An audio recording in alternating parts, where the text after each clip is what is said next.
Hi, everyone, and welcome to another class with me, Stephanie, here at Linguistico. This class is called The Gift of the Magi, and it is for advanced students. It is a reading and listening class. We are going to be reading a short story that was written by O. Henry. So we are going to learn a little bit about who O. Henry was, and then we're going to read this very famous story and discuss it. Hi, Fernando. Welcome to class. Hi, how are you doing? I'm doing very well, and you? Excellent. Great. So our class today is called The Gift of the Magi, and this is a very famous short story written by American author O. Henry. Are you familiar with O. Henry or The Gift of the Magi? No, I'm afraid that I'm not. No, that's perfect. That's why we're doing this class. So in this class, we're going to first talk a little bit about who O. Henry was, and then we're going to introduce the story, then I'm going to read it.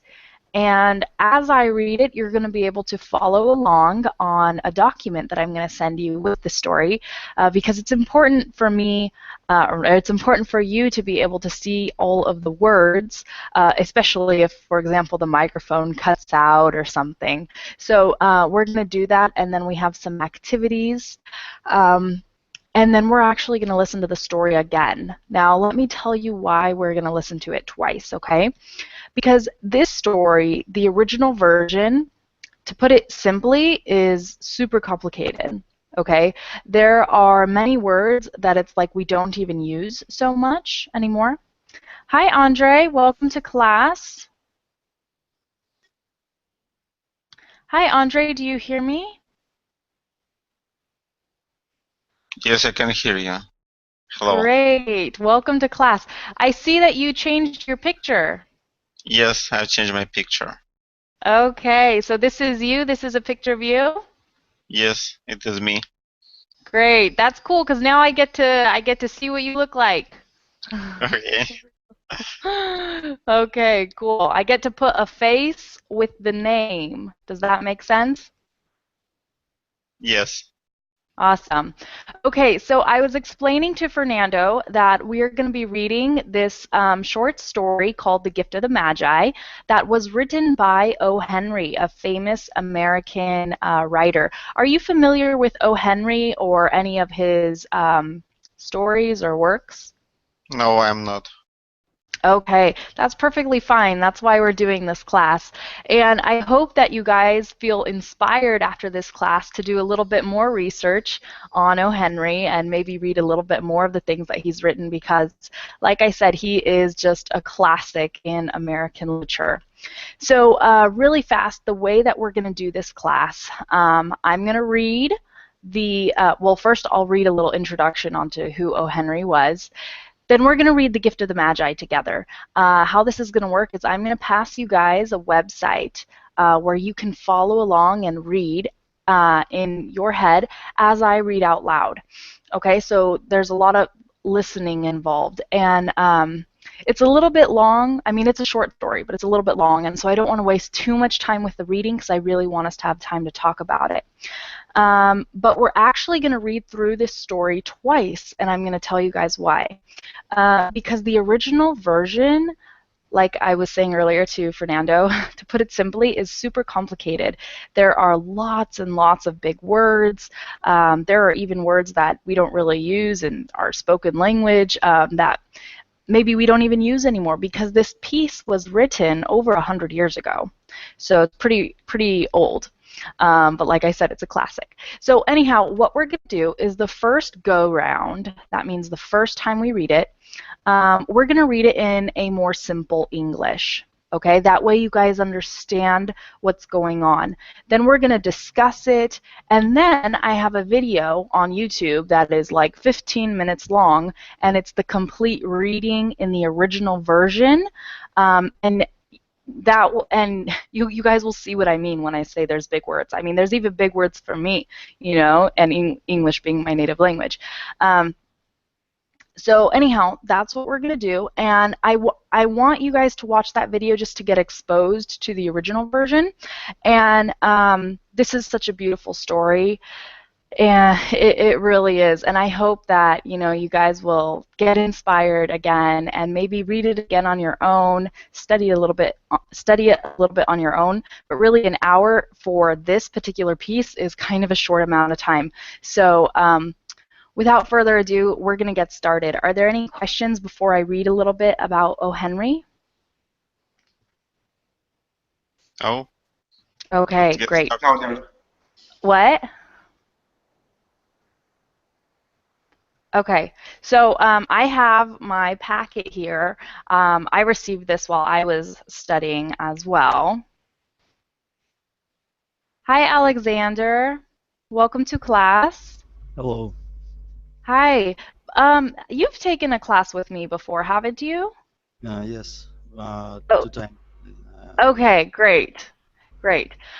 So we're going to read The Gift of the Magi in this class, and right now I'm about to read a piece about the author, O. Henry, a famous American writer. Okay, so I have my packet here, and I'm going to get started. It's just like a page, maybe. Um, so it says about the author. William Sidney Porter was the real name of the American short story writer O. Henry. O. Henry was his pen name. That means the name he would sign his books with. Henry was very famous and popular in his day, and he is often referred to as the father of the modern short story. His stories have been translated into dozens of languages and are included in numerous anthologies. Even today, he remains one of the best-known and best-loved American short story writers. O. Henry was born on September 11th, 1862, over 100 years ago, in Greensboro, North Carolina. His mother died of tuberculosis when he was 3, so he was raised by his grandmother and his aunt. As a child, he loved reading. One of his favorite books was the classic short story collection 1001 Nights.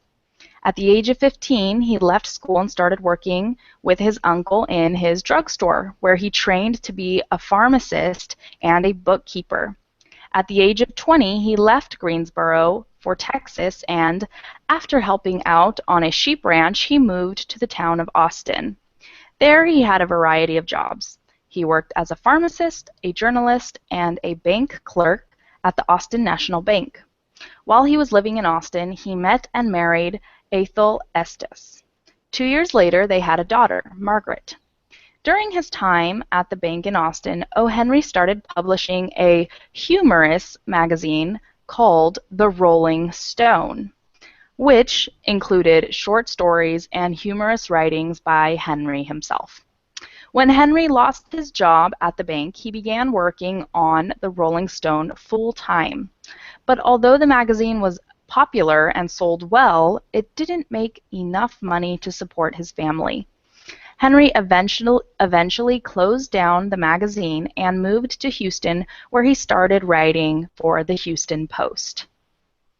A few years after he moved to Houston, Henry was arrested and accused of embezzlement at the Austin National Bank. By the way, embezzlement is the crime of stealing money that people trust you to look after as a part of your work. Okay. The day before his trial, he escaped. Hi, Eduardo. Welcome to class. How are you? Hi, Eduardo. Do you hear me? Yes. Hello, Stephanie.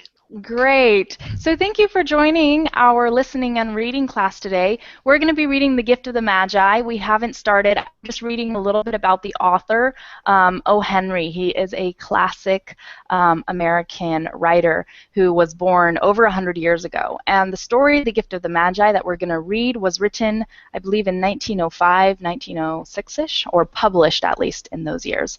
So anyhow, I'm going to finish up this piece that I'm reading about the author, and then we're going to get into the story, okay? Perfect. All right. Okay. The day before his trial, he escaped, first to New Orleans and then to Honduras. He intended to wait there for his wife and daughter to join him and start a new life. However, Athol was too ill, his wife, with tuberculosis to travel. When Henry heard that his wife was dying, he went back to Texas to be with her, and he eventually went on trial for embezzlement. He was found guilty. He spent 3 years of his 5-year sentence in a prison in Ohio, where he first started writing stories under the name of O. Henry. That's really interesting. He used his jail time to start his career as a famous writer. Okay, he left prison in 1901. Shortly after this, he moved to New York City, where he lived for the next 8 years until his death in 1910. So if you think about it, his writing career was really short. I mean, he left prison in 1901. He was only there for 3 years, and that's where he started, you know. Well, I guess it said earlier that he was writing earlier, but he had to close down that magazine. Anyhow, it's almost done. Let me continue. Okay. Um, Shortly after this, he moved to New York City, where he lived for the next 8 years until his death in 1910. During that period, he wrote over 300 short stories. 300 in less than 10 years. Wow. Henry's first collection, Cabbages and Kings, appeared in 1904. The second, The 4,000,000, was published 2 years later and included The Gift of the Magi. O. Henry wrote more than 600 short stories. He published 10 collections of short stories during his lifetime, and 3 more were published after his death. His stories mainly deal with ordinary people and their lives. Many are based in New York City, but he also wrote about other places, including Texas and Honduras. Many of his stories have a surprise or twist at the end. His stories tend to be humorous and optimistic, and some, like The Gift of the Magi, offer a moral lesson. Okay, so let me see. Okay, so I'm going to give you guys a quick summary of the story, then we're going to get into it, okay? Because it says over here, summary. It may help you to know something about what happens in the story before you read it, just so we comprehend well. Okay, so Della and Jim are the main characters. Okay, they're a husband and wife. Della and Jim are a young married couple.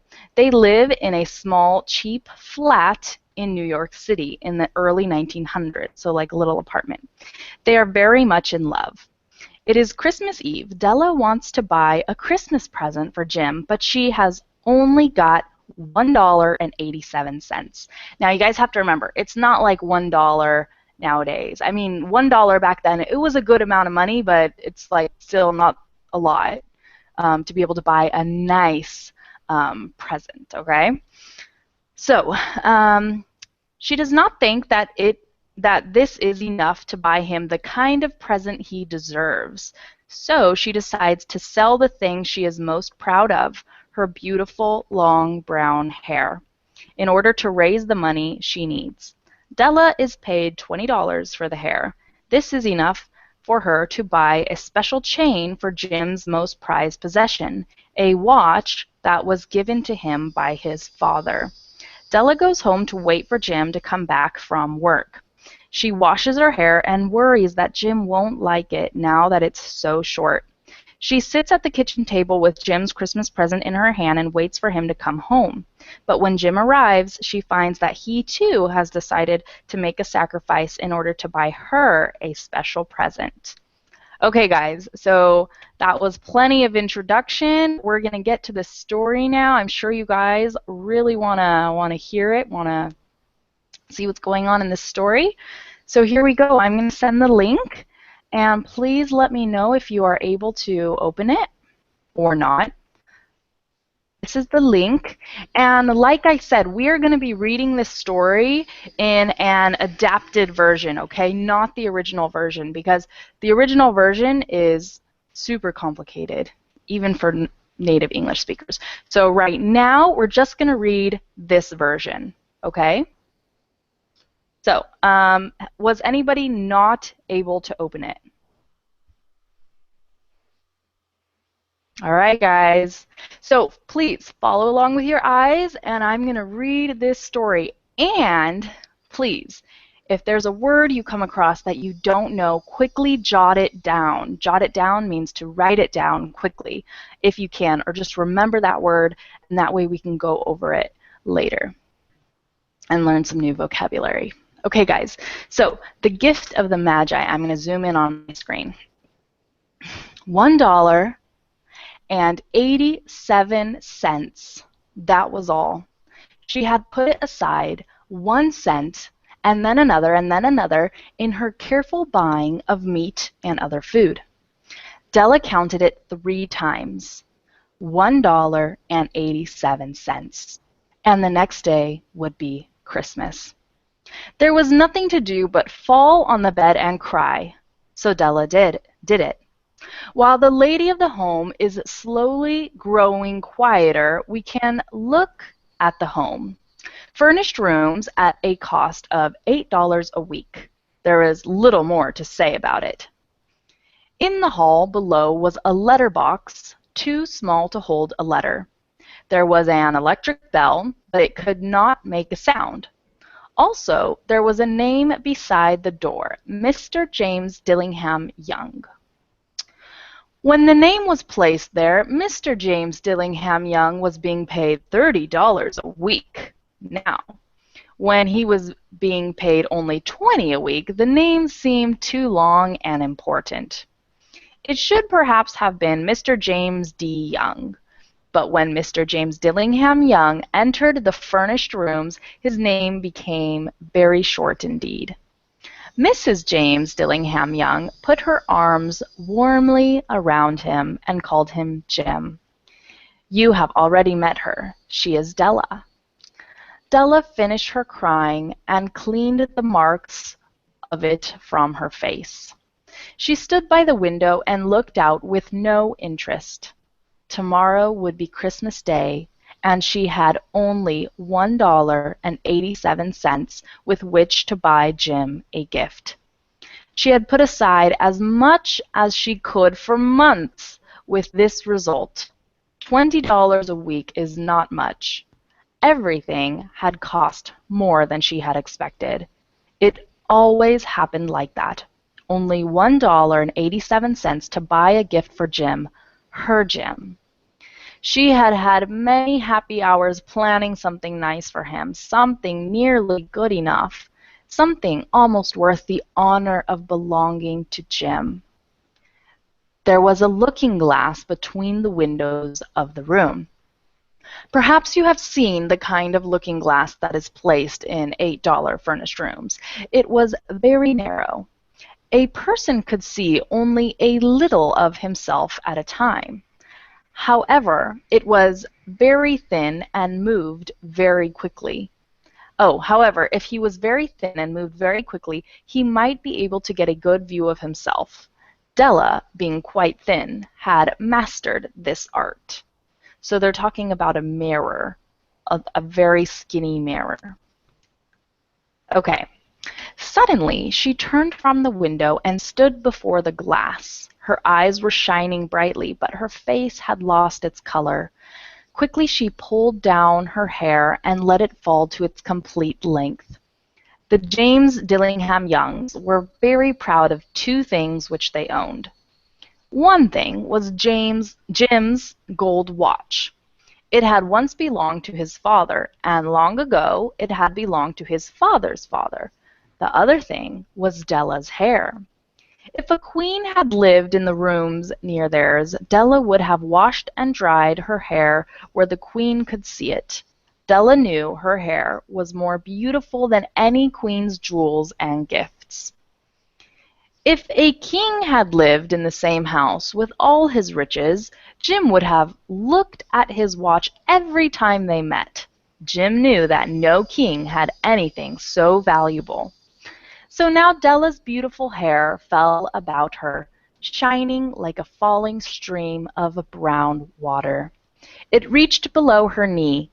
It almost made itself into a dress for her. And then she put it up on her head again, nervously and quickly. Once she stopped for a moment and stood still while a tear or two ran down her face. She put on her old brown coat. She put on her old brown hat.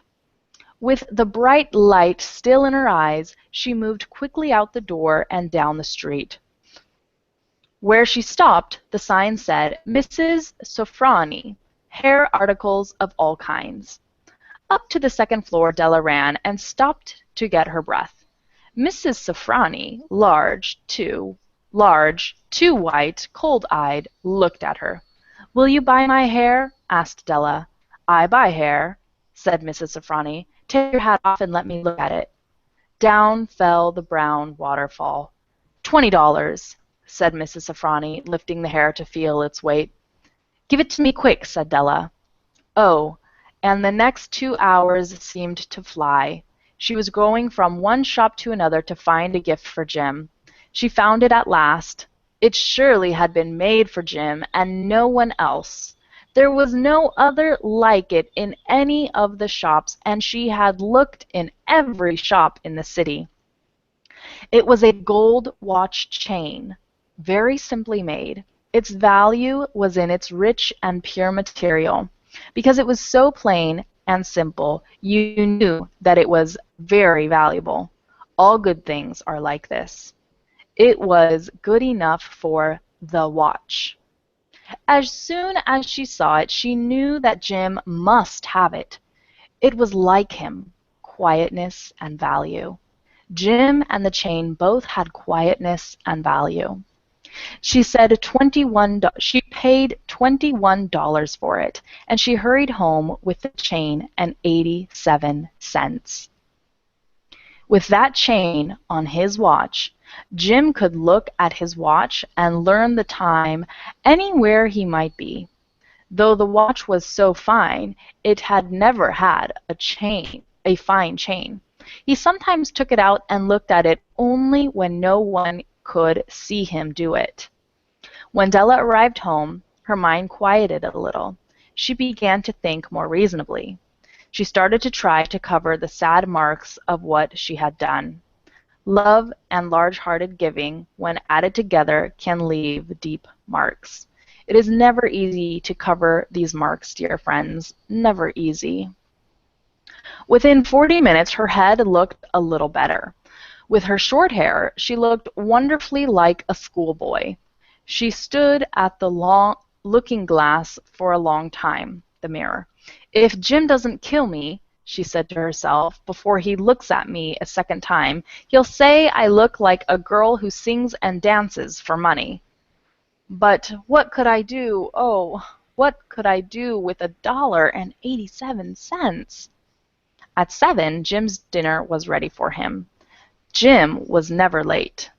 Della held the watch chain in her hand and sat near the door where he always entered. Then she heard his steps in the hall and her face lost color for a moment. She often said little prayers quietly about simple everyday things, and now she said, "Please God, make him think I'm still pretty." The door opened and Jim stepped in. He looked very thin and he was not smiling. Poor fellow, he was only 22, and with a family to take care of. He needed a new coat, and he had nothing to cover his cold hands. Jim stopped inside the door. He was as quiet as a hunting dog when it is near a bird. His eyes looked strangely at Della, and there was an expression in them that she could not understand. It filled her with fear. It was not anger, nor surprise, nor anything she had been ready for. He simply looked at her with that strange expression on his face. Della went to him. "Dear Jim," she cried, "don't look at me like that. I had my hair cut off and I sold it.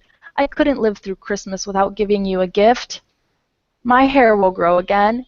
You won't care, will you? My hair grows very fast. It's Christmas, Jim. Let's be happy.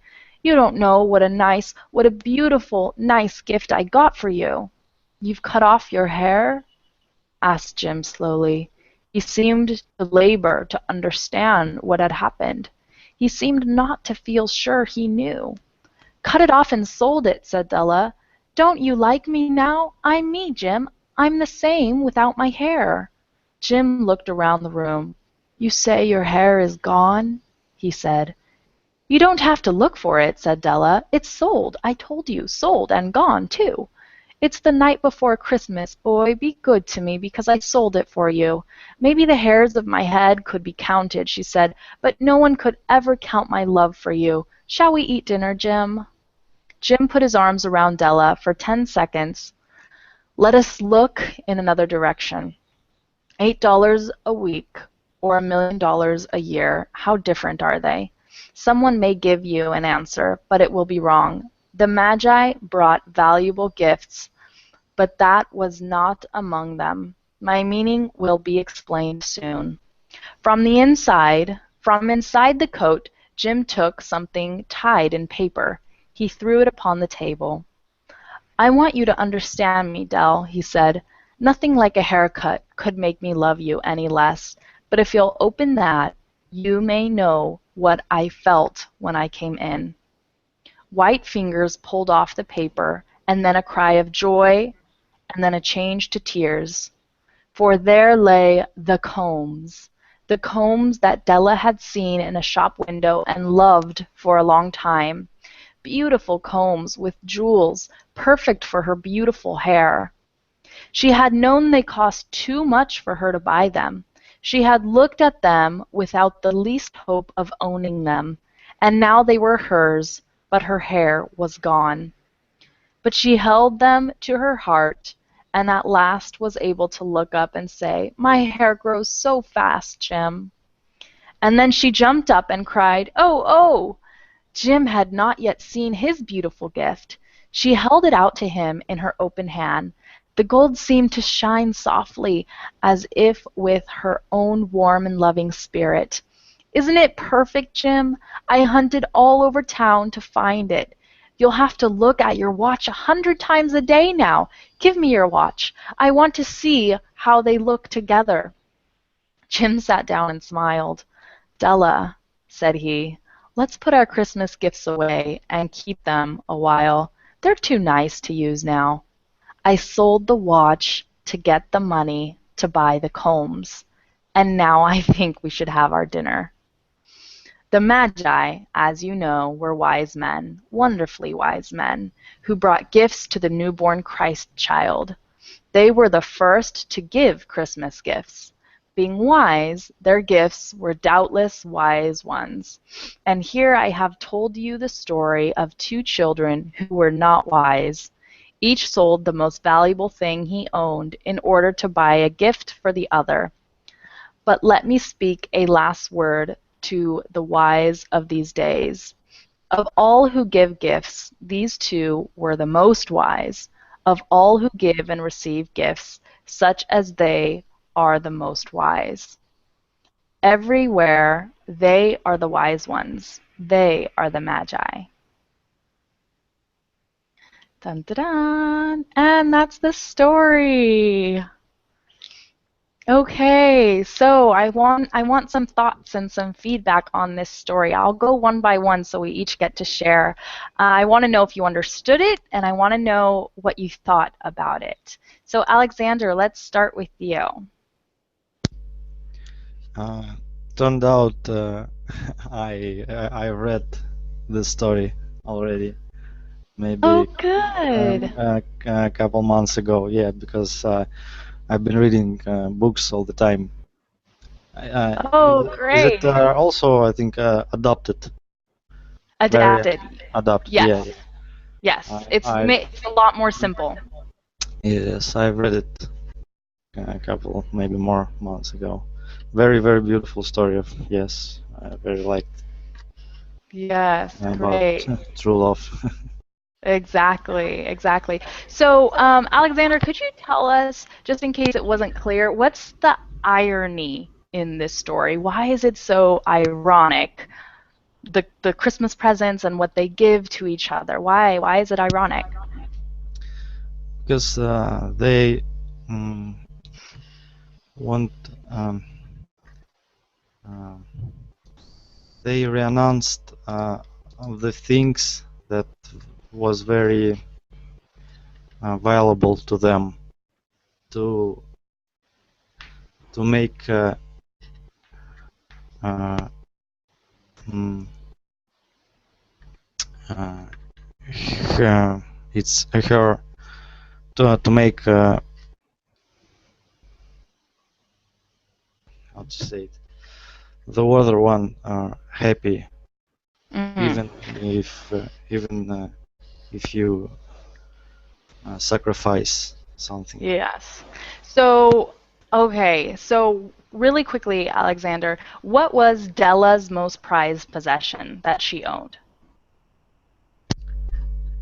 Uh, her hair, Her hair, okay? the beautiful, the most beautiful, even more beautiful than queen jewelry.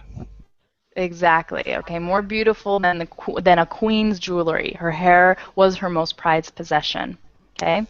And she cut off her hair to buy a chain for Jim's watch. Now, these watches, they weren't the kind that go around your wrist, okay? They're like the little circular watches, okay? So you clip a chain to it, and then you can clip that chain to your coat, and then you can put it in your pocket, and when you want to know the time, you pull out the watch with the chain, and you look at the time.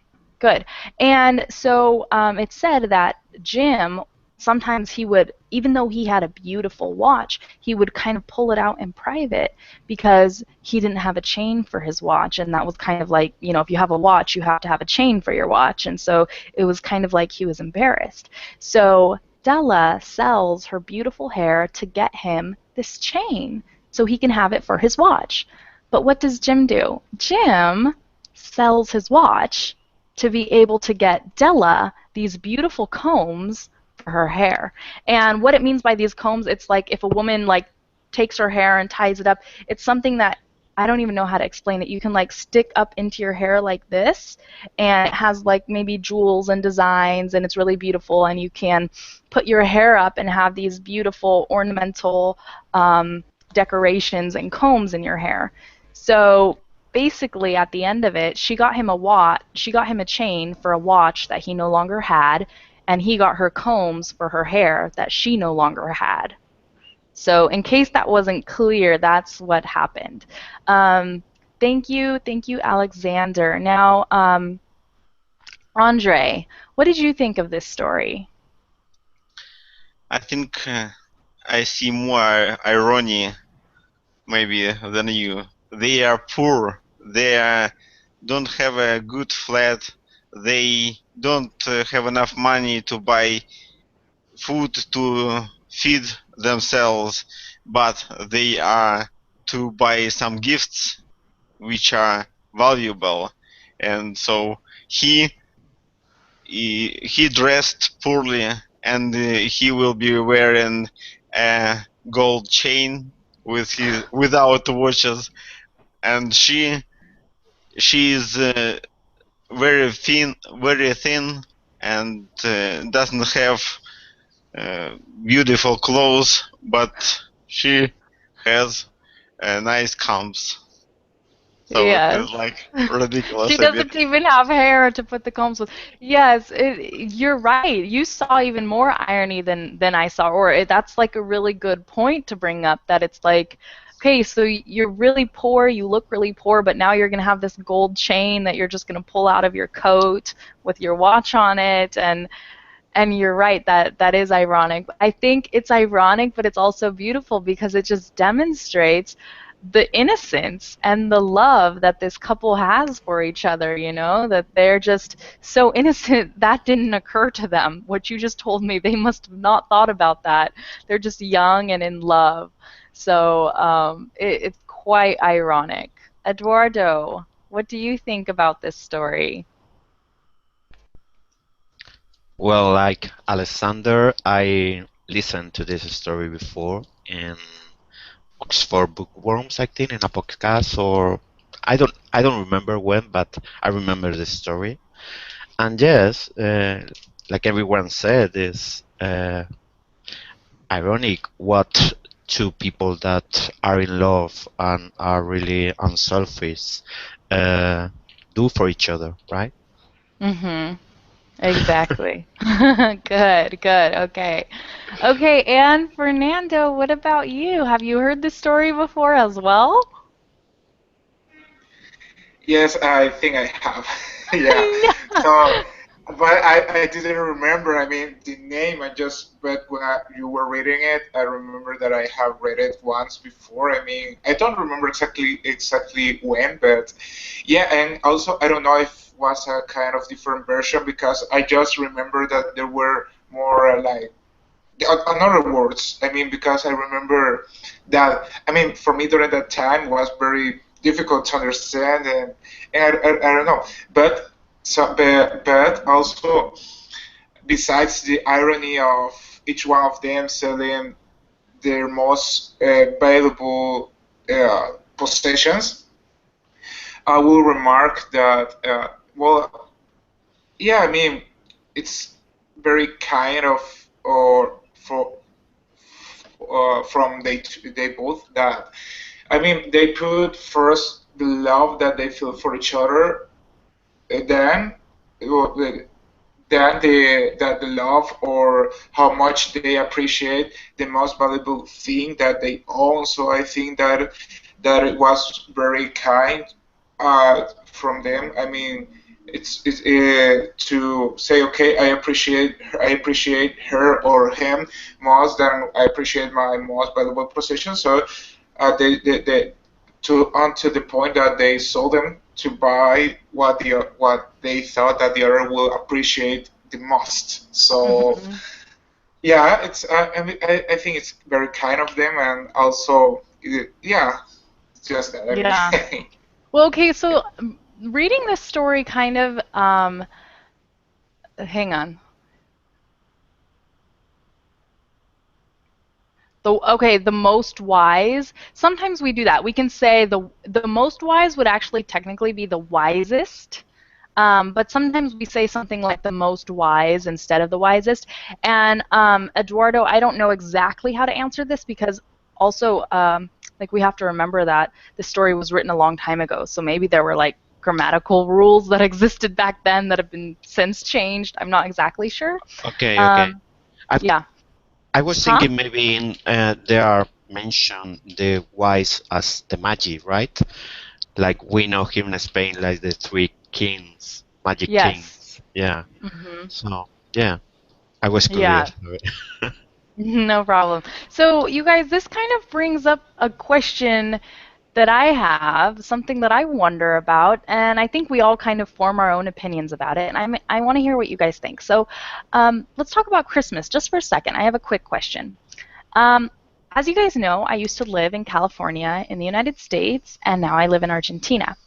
And Christmas is like completely different. It's celebrated completely differently in each country. In the United States, there's like a lot of presents and a big deal, and it's like if you don't get a present for Christmas, it's like you could probably just cry. It's like really sad. And there are so many traditions. I mean, we start celebrating Christmas on December 1st. We start going to Christmas parties, we host Christmas parties, we bake Christmas cookies, we do everything. We start giving people gifts at work, we give gifts to our teachers, we give gifts to everybody. It's quite incredible. A lot of people even go into debt, or they spend thousands of dollars on Christmas presents, even if maybe they don't have thousands of dollars. So that's Christmas in the United States. And then Christmas over here in Argentina, I mean, first of all, it's not winter, it's summer. And people are just kind of like, let's make a barbecue, let's go swimming, let's just eat and get together as a family. Like, now that I live here in Argentina, like, I don't really give Christmas presents and I don't get Christmas presents either. And so this story was written by an American author from United States, and it reflects the culture over there, the culture of the importance of giving presents. Now, I do think that culture has changed over the years, and I think that maybe 100 years ago when the story was written, it was more something sentimental, like give us one special present rather than spend thousands of dollars and give like 20 presents. So what is Christmas like in your guys' countries? That's what I want to know. And do you guys believe that it's silly to give presents on Christmas, or do you think it's like a nice tradition? Do you guys like it? So again, let's start here at the left with Alexander, and we'll go down the row. Not on Christmas because uh, the general holiday for us it's New Year. Okay, It's I think I've heard major, that but before. yeah, but yes, it's good. It's not silly. It's very very good tradition, Good. especially in family. Uh-huh. And over there, you live in Russia, correct? Yes. And over there, do they give special gifts, or do they like spend a lot of money and will do like I'll give you 10 presents, or what kind of No, gifts no, do they give? it's about attention to people who you love. Ah, okay. Got it. Yeah, of course, it's good to give someone a very good present, which costs. Well, it's okay, but uh, the general idea it's attention. Yeah, got it. I think that's good, a present, but like a special one or an interesting one. How do you feel about this, Andre? On this New Year, me, or I didn't buy any presents for my wife. She doesn't either. She didn't either. So, because we didn't have enough time actually, but we didn't bother about it. Mm-hmm. So, but usually we present our relatives with presents. I Uh-huh. presented my parents with smartphones. Nice. Nice. I know. I feel like maybe between husbands and wives, sometimes it's kind of like the present thing is kind of like, I can just get you your present in January, or I know I got you your present in November, or don't worry, we'll just get it in. It's like my husband is gonna have a birthday here in a few days, and I wanted to like surprise him because I like doing presents. And then he was like, wait, you're gonna get me a present? He's like, we should talk about this because I want to make sure it's something that I want. And I'm like, oh, fine. So I kind of had to ruin the surprise, but oh well. Oh well. Yes, I don't like buying useless gifts. So if my wife Useless. Hmm. useless, yes, if my wife needs something, I would buy. But I if I have to make up something, I probably wouldn't. Yeah. Okay, wait. So what's an example of a useless gift? Something that you wouldn't want to buy for a present? Like a mug or a cap mug Oh, to I'm drink. sorry. Oh, Mug. a cup or a mug. Okay, got it. Yes, yes, Mug. I got yes. it. Yeah, it's like one of those generic gifts. It's funny because in the United States, the most generic gift that people give is like a bath and body set that has like some stuff to use in the shower, like special smelling, like body gels to soaps to wash your body with. And it's like the most generic gift. It's like when somebody gives you that, you know that they don't really know you enough to be able to get you like a useful gift, I guess. And it went. Sometimes people react and they're like, "What are you trying to say? That I stink?" You Yeah, know. yeah. So I get what you're saying. That's funny. Thank you for sharing. Eduardo, what about you? Christmas. What do you think? Well, in Spain, most of the people are Catholics, so Huh? it's pretty similar to the United States. There is some differences. Um, well, the most common thing is gather together all the family and the night of the 24th of Hmm. December, Yeah, Christmas and we Eve. yeah, Christmas Eve. We have a dinner, and then also we gather the family the next day and have lunch together, maybe in a restaurant or at home. And about the gifts in my family, since I was a child, for the kids, Santa Claus comes. So someone dress up like Santa and comes to the patio or our grandmother house, and all the Hmm. gifts are. So they buy a lot of gifts for the children, and for the adults, we usually do the Secret Santa that we talked before. So no Yeah. more than $30 per person, and we make a kind of lottery to which before, so who are you going to buy the gift. Yeah. And yeah, and then we have New Year's Eve, of course. With it, that one is more with friends, So we have dinner maybe at the countryside and but just with friends and couples. Yeah. And then we have the 6th of January. We have another is the Magi. So the Magi come and they are present when the children wake up. In one room of the house, there is a lot of present for them, only for the children too. And Ah. this one are not coming from Santa or Christmas. It's the end of the Christmas, and this one is from the Magi. So Wow. So you guys that's do a different. bunch of Yeah, presents for Christmas yeah. and wow. I want to be Shopping a kid fever. in Shopping Spain. fever, like in the United States, the cities are crazy, the supermarkets, everything. Also, they put the sales in January, so all the people are buying. Yeah, it's crazy. I Yeah, don't like. I I don't like know. it. I know. I have gone shopping before on Christmas Eve, and it's like people step on you, and they like push you. But anyhow, very, very interesting. Thank you for sharing. And Fernando, what about you? How do you feel about this? Um, okay. Well, here is, here is also common to give presents on Christmas.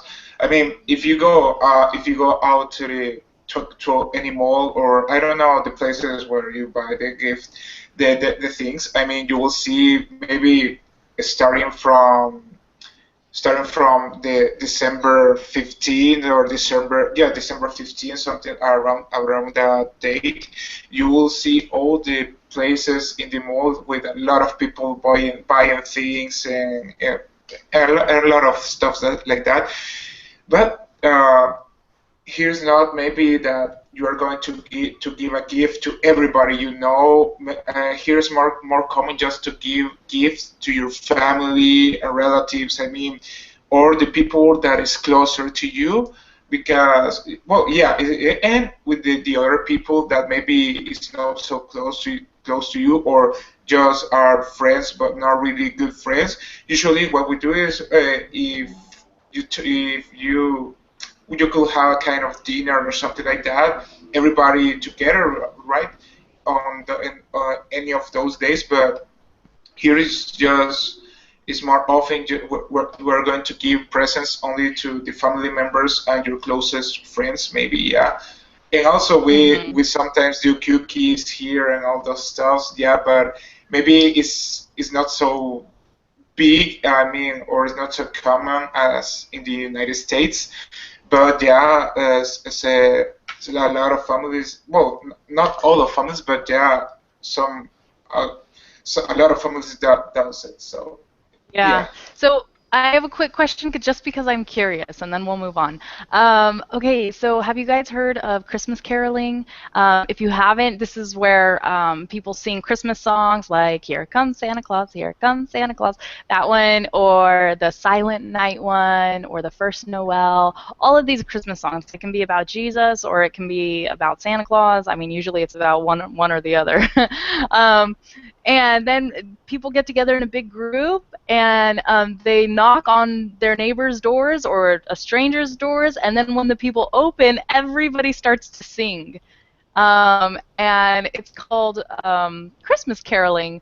So, is that popular in any of your guys' countries, or have you heard about that? Have you seen it on any American movies? Not with neighbors. Here in Spain, it's not common at all. Maybe in your home with your family, in Christmas Eve, you have a guitar, someone play a little bit, and you can sing Yeah. a few carols or other things. Yeah, but no, it's not common to go to the neighbor and start singing. No, not at all. Yeah. Well, I have a quick story for our Russian friends in class, Alexander and Andre. One time I was at my cousin's house, and it was around Christmas time, and all of a sudden I just started hearing the most gorgeous music. I was like, are there angels in the house? What's going on? And I couldn't figure out where the music was coming from. And then I go and I see at the front door there's a huge crowd of people, a huge crowd. It was a group of youth from a local Russian church, and they came and were Christmas caroling, and I was just like, come in, everybody, we have cookies, we have lots of cookies, who wants cookies? And they sang so good. And it's interesting because the Russian community in the United States, especially where I live, they have a reputation for just having beautiful voices and singing very well. And I think it's just because a lot of them, like, they go to churches, or they do a lot of choir and music and singing, and so they have that reputation, and I was just like, wow, these people sing so good. It's nice to hear. I thought it our people has a reputation as a terrorist No, every in you sometimes. yeah, well, I think every ethnic group, unfortunately, has a good reputation and a bad reputation. I mean, it's just because there's hate in the world, and we have to deal with it and live with it. But I used to live with a Russian family for 5 months before I came to Argentina, and that was one of the best experiences of my life. I got to taste so much Russian food. I love Russian food. It was amazing, and they taught me how to make pickles and stuff like that. So anyhow, it was great. So we'll have to share more about that in future classes. But I have a couple more things I want to share with you guys. Okay. So there one is about a resource that I want you guys to know about in case you don't know about it. Um, let me, ooh, I thought I had it opened, and I guess I don't. Hang on one second.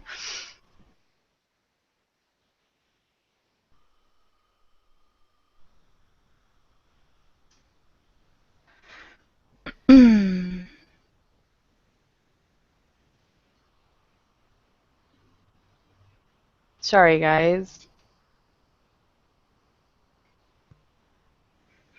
Okay, so for those of you who like reading, like classic um, books and stuff in English to work on your English, there's a website called Spark Notes. I don't know if you guys have heard of it. Has anyone heard of this website? No, I'm not. Sparknotes.com. Um, and basically, if you're gonna read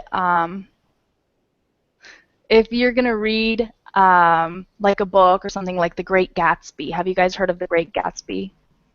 Great Gatsby, a really famous book like this.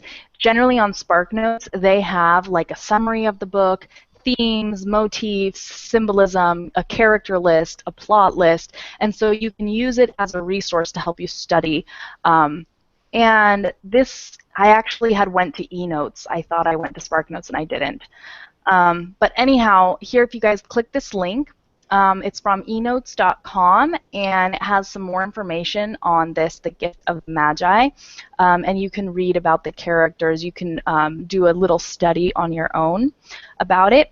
And the last thing that we're going to do, let's watch 4 minutes of this YouTube video on the original story. So it's a reading of the original story. It's 15 minutes long, so we're obviously not going to read all of it. But I want you guys just to hear the difference, just hear the words that are being used. For those of you who've seen this or who've read the original already, don't worry, we're just going to do a little review here. And then I really want to share this just because I think for English learning, YouTube is such an awesome resource, and a lot of times they have readings of the books of famous short stories and stuff. So if you guys ever want to, get a visual of the story or read it, I found on YouTube when I searched The Gift of the Magi, I found readings of the original, I found readings of adapted versions, and they highlight each word as they're reading it. It's really cool. So everybody has the YouTube app open, right? I'm going to add a video to the playlist, and we're only going to watch 3 minutes because we're running out of time. Okay, guys, here we go.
Okay. Sorry, guys. Ooh. Okay, does everybody hear me? Sorry, my pictures. Okay, I had to stop it. Just because, yeah, we're running out of time.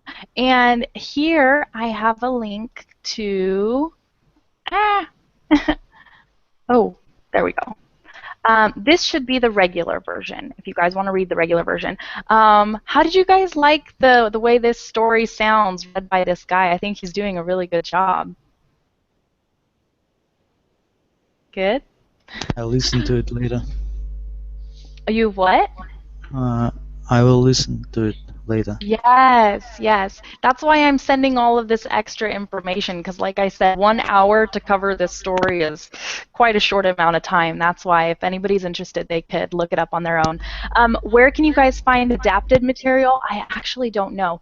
I just typed in this story in Google and I found the regular version and an adapted version. So I was like, oh, cool, sweet, because I was going to read the regular version and I was going to go over a whole bunch of new vocabulary, and then I was like, wait, that's a little ambitious, I think, for this class. So anyhow, maybe in the future, maybe we can like make a book club and we'll work our way up, you know? Anyhow, I see that I look like a Russian singer. Is that what I was reading was this about me? Yes, we have a Russian singer girl, and Okay, well, I I think you opened. looks very familiar as she. Well, it's not the first time somebody has told me that I look Russian, but I take it as a compliment because I think Russian people are beautiful. Anyhow, I opened the links and I'm going to be checking this out. Thank you guys. I had an amazing time in this class. Thank you for allowing me to share this story with you guys that I love so much. And I'm happy to hear that you guys have actually read it also. So this was kind of just like a review of something. I'm going to do more of these classes in the future where we read like classic short stories, maybe even just chapters from books as well, just because I think it's a good way to learn. Any questions before we go? No, for me. All right, guys. Well, thank you so much for a wonderful class. My next class is writing haiku poems, if you guys are interested. But anyhow, yes, hope to see you guys soon, and take care, okay? Yeah, thank you. Okay. Bye. Thank Okay, you. take Goodbye. care. Bye bye. Bye. No problem. Bye-bye.